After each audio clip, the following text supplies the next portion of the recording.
We are back once again with Erika Brown, publisher and editor of The Cricket, coming to us from her office in Manchester by the Sea. How you doing, Erika? Hey guys, how are you? Great. You seem So, much more sparkly, Erika. Last week you'd had three graduations and a newspaper to put out.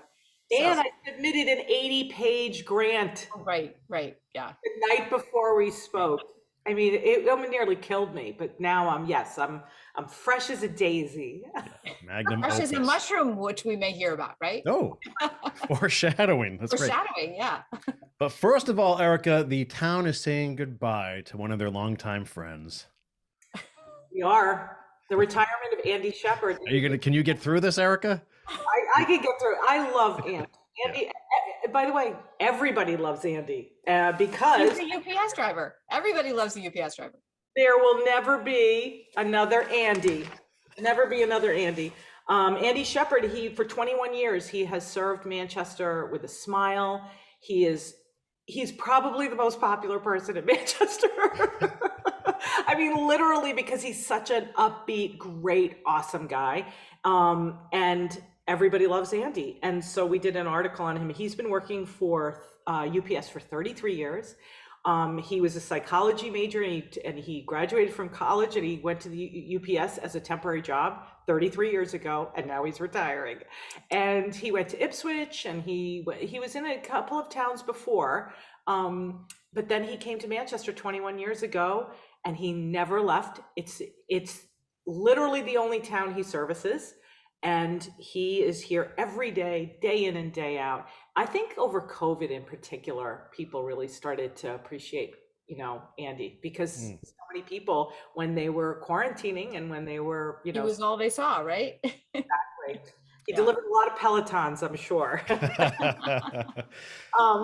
But yeah, so 80,000 miles, it's estimated that he's driven to deliver packages over 33 years. And he's just amazing. I mean, my favorite quote, we'd had quotes from, Chris McGinn did the story, and we had quotes from The Laughing Gull, like every business, Mariposa, everybody loves Andy. And then even individual, residents will tell stories. There's one story about, from Phoebe Cowes, who's from Manchester. And she told a story about the fact that he delivered a package of, their family's favorite cookies that came from a friend, right? And so she has a picture of Andy sitting with them having the cookies because her husband insisted that he stay and have the cookies. Or we have picture, one quote from Mark Stoll, who's the owner of Manchester by the Book. He said, I got to read it. "I'm quite sure that over the years, my employees would put in extra orders of supplies just so they could see Andy again." And he goes, "But I never minded." So yes, so goodbye, Andy. There's going to actually be on June 21st, Tuesday, next Tuesday, from 4 to 6 at Tux Point. There's going to be a little community goodbye for them. Erika, it's such a nice commentary about our communities when you see how important people like letter carriers and delivery people are to those communities. Like when they retire, it means something to folks.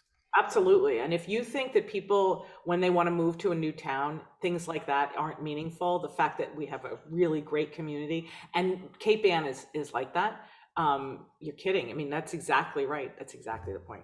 But somehow UPS did brand like the really nice guy about 30 years ago. I mean, it was just a thing that your UPS driver, may not know their names, but they're just nice, they're friendly, they're legendarily good looking. Well, Andy's nice to look at. One quote actually was from Maria Schmidt, and she was, she's the ex-PTO, she worked at the school, she's everywhere. And she said, "Oh my God, Andy, what's not to love? He's cute, he's nice, and he brings me shoes." Well, maybe next week the two of you can wear brown for our interview. Yeah, right, exactly. In honor. Yeah, brown shorts. Yeah, right. I'll leave that to Andy. Well, all right. Heather talked about this just a little bit at the top of the show. We're getting into mushrooms, right? Mushroom of the week. What is this week's mushroom of the week, Erika? Okay, well, you know that Mushroom of the Week is a column written by Gary Gilbert, as we call him, Gary Gilbert, because he's married to a Quebecois, somebody from Montreal. Yeah. Gary Gilbert. He writes, he's a mycologist. He's a former president of the Boston Mycological Association. He's an authority on mushrooms. And he travels all over the country to do this. It's a great life's passion of his. So he started writing a column for us about mushrooms because foraging was becoming kind of interesting and hot. We'd followed him on a couple of things. So as a joke, I called it Mushroom of the Week. As if you need a weekly column about mushrooms. But wait, you do. But it's probably one of our most popular features. Oh.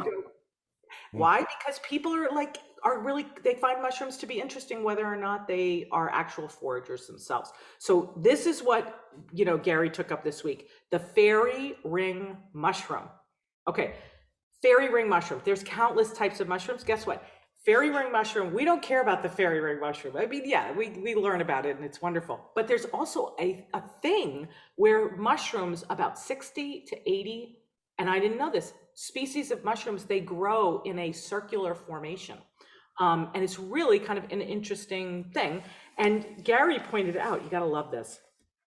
In Austria, a fairy ring, a ring of mushrooms, no matter what type, was said to be the place where dragons rested. In Holland, the mythology of the fairy ring mushrooms is that that's where the devil churned his milk. And then Native Americans said that the fairy ring mushroom was the fairy ring was where bisons danced. So go figure. Anyway, you'll learn anything at the Manchester Cricket. Are you supposed to eat those mushrooms before you make those assessments? Is that how it works? Exactly. The devil churning his milk. Yeah. Anyway, there you go. Well, and lastly, Erika, Manchester-Essex Regional High School, the spring sports teams are absolutely bringing it this year. They really are. And I think that you should talk to Jason Brisbois, who really covers this for us, because I feel so inadequate. He wrote a 2,000-word story on the summary of the teams, and the teams that sort of came through at the end of the season and are still playing on there were actually 5 teams that came into this past week really strong. 2 of them have peeled off, and that's boys lacrosse and boys tennis. Mm-hmm. But who's moved on is the girls are dominating.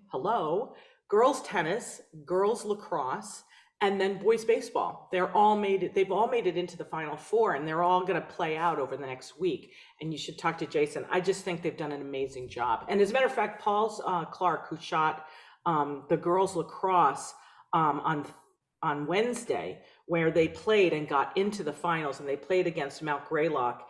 And he said it was a 12-2 win at home. He said it was the best game he's ever seen. And Paul goes to every game.